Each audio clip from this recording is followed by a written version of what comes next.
Can I ask you something? What? What are you? So my approach to designing PG was that I wanted him to feel like a toy that when I was a kid, if I saw it on the shelf, if my mom gave me like 10 bucks and was like, go pick out a toy you want, that's the one that would catch my eye and I'd be like, I need to have that guy.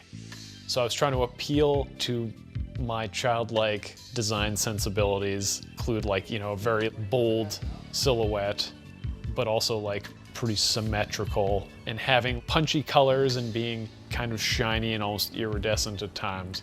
I wanted like a big imposing presence, but then that evolved to include my fascination with spines. So he's got like a spine running down the back of his head, and then the weird kind of hot pink cracks that he has running through his body. Felt like a very like early 90s toy gimmick. So it's kind of an amalgamation of like everything Kid Steve wanted in a toy in a Monster Man. Do you not believe that it is my destiny to vanquish this darkness from the universe?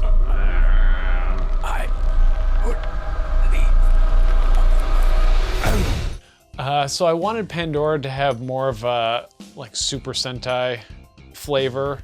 I want her to feel a little bit more Japanese, a little more structured than PG. The idea is that she's supposed to be his opposite. So she's very like clean, symmetrical, bold, but in a different way from PG. Very angelic, but threatening at the same time.